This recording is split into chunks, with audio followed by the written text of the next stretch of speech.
Well, thanks for joining me today, David. The reason we're speaking is because you were recently named chair of the Global Alliance for Banking Values. So congrats on the role. When do you start? Thank you, Kelly. I start right now. Ready, set, go. Yeah. And so how's it been going so far?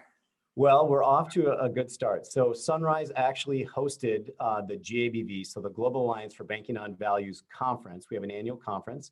And maybe just to give you a little feel for that, last year it was in Bern, Switzerland at this time.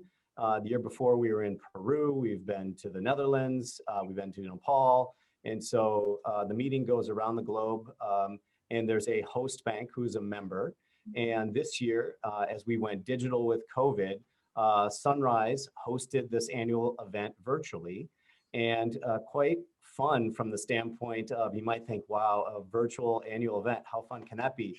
Well, we Right. started at 8 a.m. on a Tuesday and went 49 hours continuous content until Thursday at 9 a.m. Wow. Just because we had obviously everybody on this call basically span the globe in terms of time zones. And so we had two different hosts and we had content going throughout the night and the morning, and it turned out great. It was super fun. And so that's also when I took the role at the end.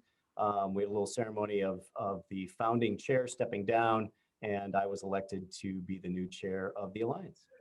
Great, great. Well, that conference sounds like a ton of fun, and I'm sure it had a ton of content. Let's talk a little bit about the role. What does the role entail?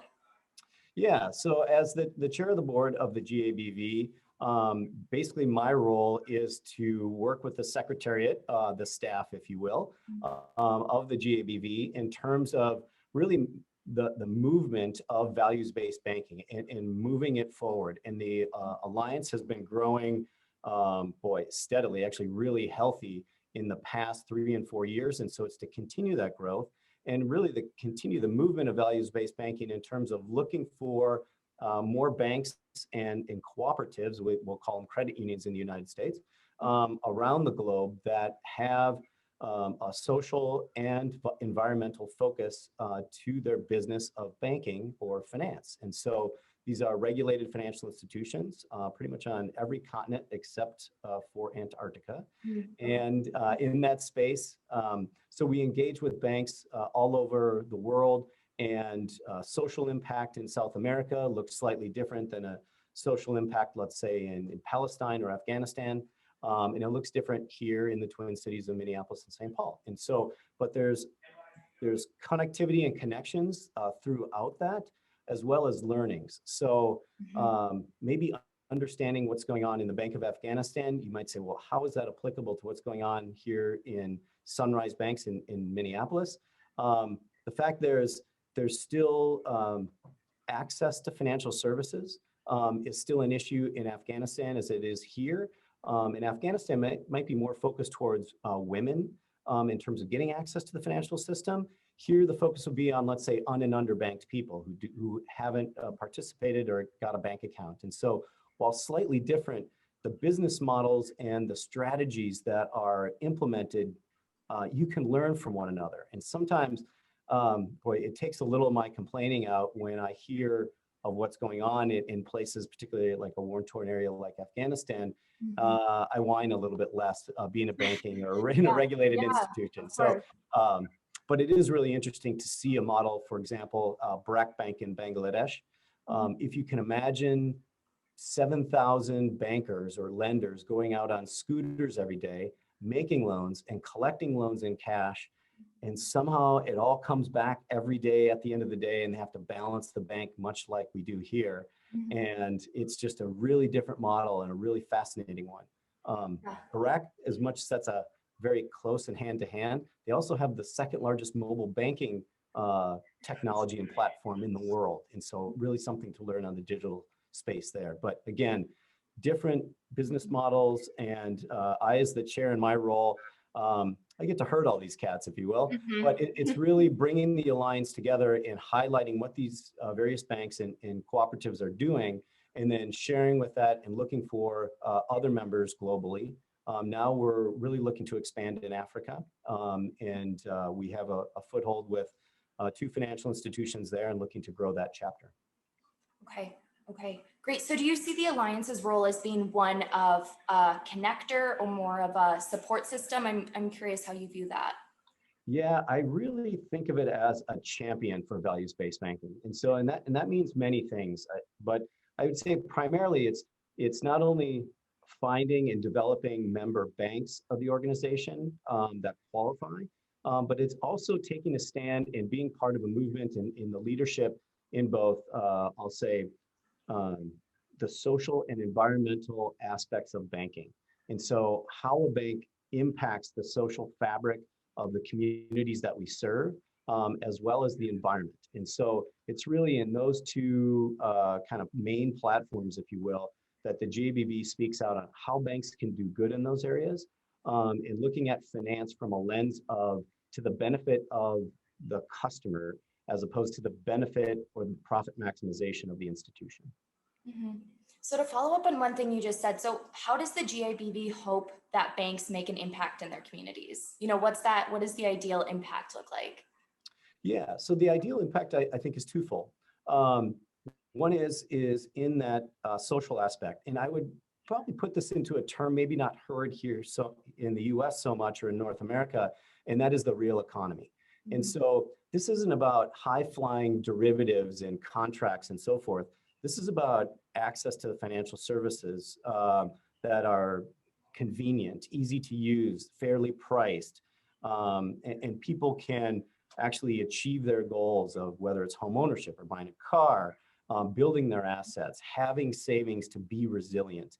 And that word, I think, resilient from the social side of things has really shown itself in the COVID world that we live in, as well as some of the events like we saw in Texas this year in terms of, a freezing or a weather event.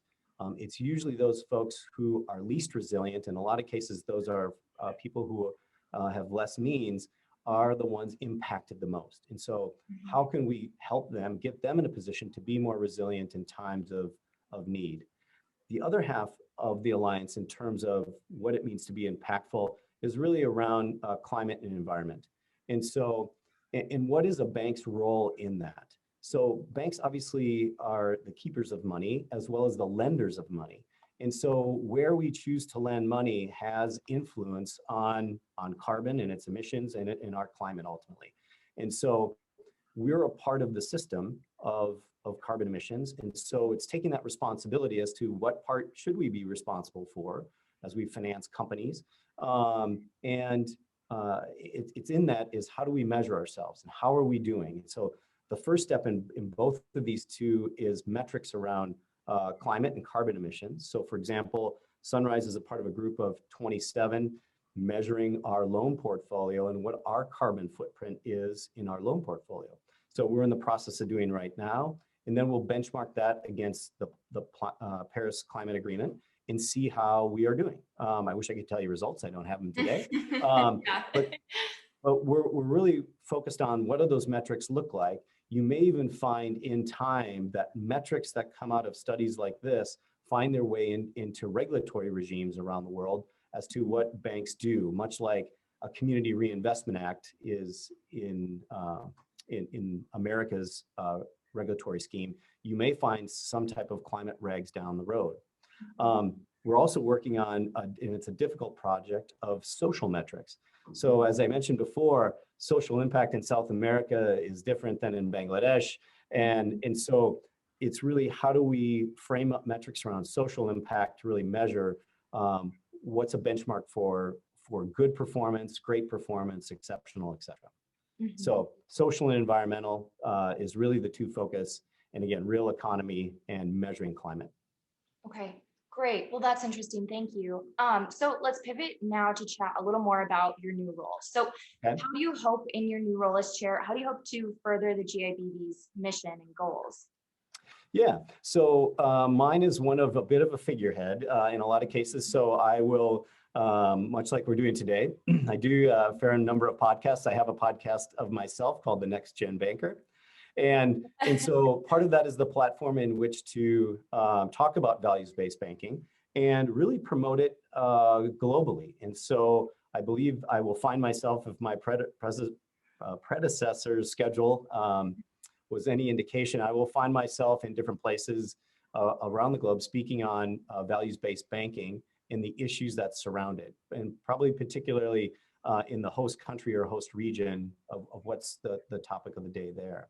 I do see my other role as encouraging financial institutions to begin a journey of values-based banking. A lot of them have some basic elements already, particularly if you think of the community banks right here in Minnesota. Most of them are so engaged in their community in one way, shape, or form. The social impact is almost what they do as a part of their mission every day of serving their customers in their community. It's then maybe taking the next step or even learning and sharing different ideas about both social impact as well as climate change and environmental impact with them, and kind of taking them along the journey and developing them. And so I think in the US particularly, there's a huge opportunity for us in which to grow values-based banking. And I say that from a standpoint of I look at younger generations of bankers coming up, and I won't just say bankers, I'll say in all industries, because I have a tendency to communicate with a lot of folks who are like, I'm in insurance. How can we be more socially responsible? Or how can we think of climate change in the insurance industry? Or I'm in a manufacturing company. How can I think of this? And so a lot of the same tools kind of apply across industry. But the fact is, I think my role as the chair is really about developing the next generation of bankers and banks that are both sensitive to the fact of how to make impact that's socially responsible, if you will, or conscious to the communities that you're in, as well as how do we participate in being the solution around climate and climate change. So it's a tall order, but it sounds like it's something that you're that you're pretty passionate about. So I kind of wanted to pivot here and ask about so you have all these passions, and you're now chairperson of this major institution. How does that impact Sunrise Banks? Yeah, so it does. It actually brings us out of the closet a little bit in terms of we've always had a strong local footprint in terms of our branches and engagement with the community and volunteering and so forth. What a lot of people don't know is the other half of our business is very much national in scope, in partnering with financial technology companies who do good in some way. I actually wrote a book called FinTech for Good, and some of the fintechs I see out there making a huge difference in terms of impact on either, basically on people to get access to the financial system or to improve their credit score or to improve their savings. And so that's that aspect. And in that same kind of digitally connected world, we have a global presence as well. And actually, Minnesota has a long history of being a global center. And maybe it started out, I don't know if you know the history of Pipestone, but it is a place where indigenous people for thousands of years came because the pipestone itself, they used that stone to create a peace pipe. And so indigenous tribes came from all over what is now the US or North America, in which to congregate there to create their pipes. And it was a place of peace. Now, we also see Minnesota's agriculture being exported. Minnesota has a huge impact in regards to its global presence. And so we're just a part of that in terms of our service to immigrants, remitting money. We're connected in so many different ways there. And so financial services is a piece of kind of almost all of that in some way, shape, or form. I mean, if you think of the Mayo Clinic, they have obviously their headquarters are here. Abu Dhabi is another place where they have a hospital. So there's just so many connections from emanating from Minnesota. And I think Sunrise, it's our opportunity to kind of show how we're connected to the globe, but also promote that global connection. And, in a lot of cases, a bank in the US is very similar as a bank in Europe, as a bank in South America, as a bank in Asia. And so there's a lot of similarities there. And I think as we begin to think maybe on a little bit higher level, how do we connect and leverage this network of global banks that want to be socially conscious, that want to be environmentally conscious to do good, and not only heighten the presence of that values, but how do you do business in a way that we can do it on a global scale? And so it's really starting, I'll say, from the acorn side. I really see the oak tree at the end in terms of the power of a global network. Mhm. And so how does Sunrise utilize value-based banking? Yeah, so we kind of live it day in and day out. So it's both intentional and integrated into our business model. I would say the vision, mission, and values of Sunrise are embedded in its policies, procedures, and people. We hire as well as fire people based on values.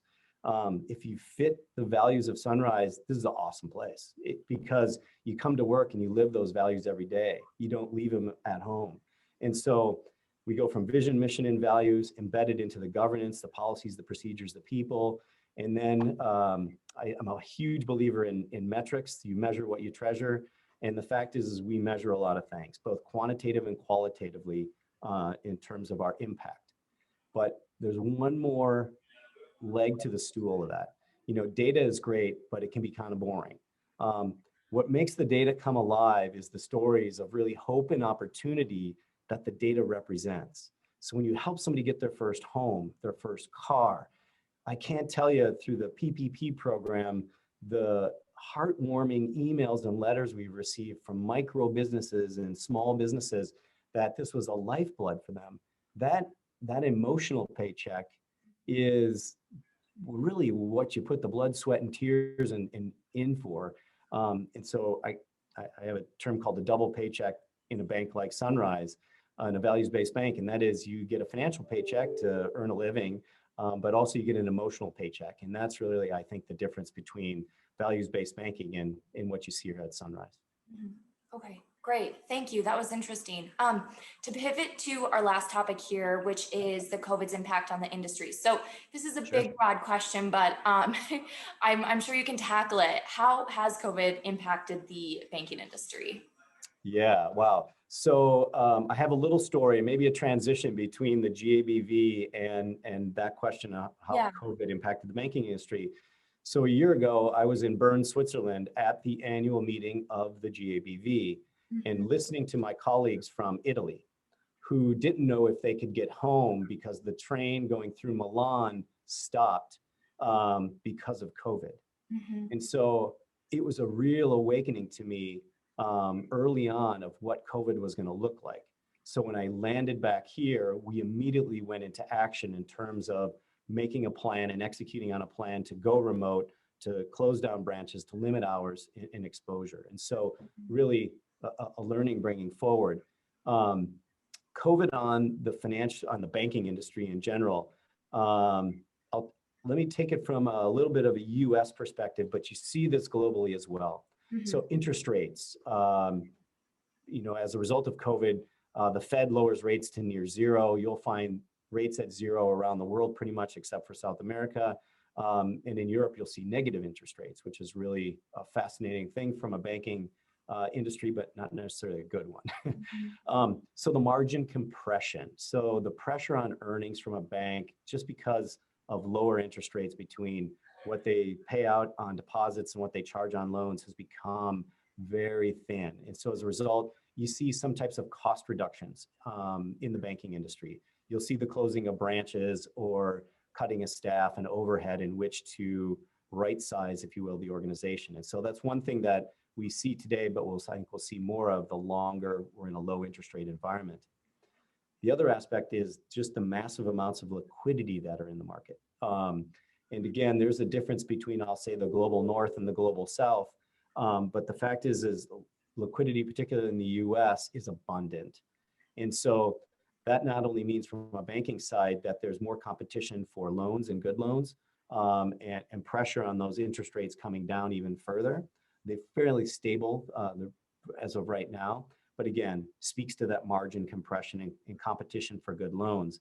It also means in a lot of cases, and slightly I'll say in the investment banking world, is more mergers and acquisitions. So there's a lot of money looking for yield out there, whether it's in the form of a loan or in the acquisition of a company or a merger or something like that. So M&A, I think, will be hot for a while just because of the liquidity.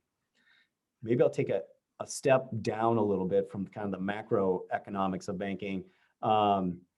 what we've seen in COVID in terms of changing the banking industry is just an acceleration of digital. Now, digital was moving fast as it was, and you can think of online and mobile, but digital in terms of fintech is just lightning fast. The speed is incredible.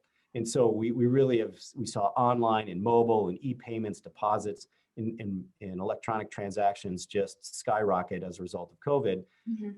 But in addition to that, the digital impact is even deeper. Obviously, everybody went remote. So we're figuring out how to do business remote. And we're doing things that we've never done before. So obviously things like DocuSign, where you're signing documents electronically, is now becoming ubiquitous in almost everything. Digital notarization. So something as mundane as a notary, when you can't meet with somebody, you have to do and have a protocol in which to do that. And I think, I remember doing this for the first time with a law firm, and they're like, "You're only our second client to ever get notarized digitally." Wow. And so it's just in this space where we're really learning how to do business remotely, whether it's selling or processing payments. Obviously, you got to keep the lights on and keep moving money and keep the technology working. And so it does require some people to intersect there. Again, our real heroes, our tellers have been on the line, our bankers have been in branches all along. And so the fact is it really helped, I think, banking in general focus on how important everybody is in the organization and the role that they play. I will tell you this, the other aspect of this, and again, I'm kind of tying two bridges together here a little bit. Banking in a COVID world, in a values-based bank world, has really opened our eyes to more so the haves and the have-nots, as to how COVID and the results of its impact on the economy has affected people who have means and those who don't. And so as a result of that, it's really, I go back to that word resilience. Those who have the least resilience are the most affected. And so again, a PPP and its impact on small businesses, I think we're still going to see a significant issue arise in the housing arena, particularly in rental housing. Obviously, there's back rent that's owed in so many different places, which impacts the landlord's mortgage to a bank.